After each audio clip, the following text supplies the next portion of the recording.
หยุดการโต้เถียงกับคนอื่นแล้วหันมาใส่ใจพัฒนาจิตวิญญาณของตนเอง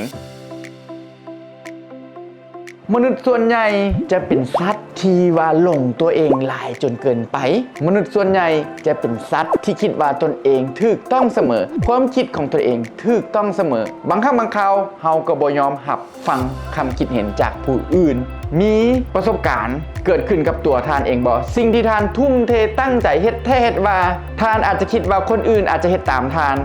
อาจจะคิดว่าคนอื่นเห็นพร้อมกับท่านแต่ว่าเวลาที่ผลงานออกมาแล้วคนอื่นบ่เฮ็ดตามคนอื่นบ่ซื่นสมท่านแล้วท่านไปโต้แย้งท่านไปเถียงว่าท่านถูกต้องเสมอท่านเคยเถียงกับหลายๆคนบ่ว่าความคิดของท่านนั้นถูกต้องท่านรู้บ่ว่าการเถียงกันนั่นเป็นการเสียเวลาที่สุดจงหยุดการเถียงกับคนอื่นว่าความคิดของเขาถูกต้องจงหยุดการโต้เถียงกับคนอื่นเพื่อแสดงให้คนอื่นเห็นว่าความคิดของเขานั่นแม่นมันถูกต้องย้อนว่าเฮาจังเสียพลังงานจะเฮ็ดให้เฮาบ่เป็นสุขเฮาจงมาใส่ใจพัฒนาจิตวิญญาณของตนเองโดยการบ่เถียงกับคนอื่นแล้วฝึกฝนจิตวิญญาณของตนเองให้งดงามฝึกฝนจิตวิญญาณของตนเองให้สามารถยอมรับคำคิดเห็นของคนอื่นยอมรับการกระทำของคนอื่นเพราะโลกนี้เป็นสิ่งที่สวยงามเสมอผู้เซ็งเสียมันเสมอว่าการพัฒนาจิตวิญญาณให้สูงส่งและบริสุทธิ์จะเป็นเส้นทางเฮ็ดให้เฮาไปสู่อิสรภาพแบบยั่งยืนเราสร้างฝันสร้างคนสร้างประเทศพวกเขามีวิสัยทัศน์อยากจะเปลี่ยนแปลงและพัฒนาผู้คนให้มีชีวิตการเป็นอยู่ที่ดีขึ้น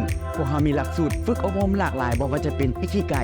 สร้างแรงจูงใจปลุกพลังให้พนักงานในองค์กรตั้งใจเฮ็ดเวียกหลักสูตรโอโมเตนาชิการบริการแบบจิตวิญญาณญี่ปุ่นเฮ็ดให้ลูกค้าฮักลูกค้าหลงไหลหลักสูตร Leadership Mindset Championship Mindset แนวความคิดของผู้นำที่มีชัยชนะและหลายๆหลักสูตรผู้เซ็งเสื้อมันเสมอว่า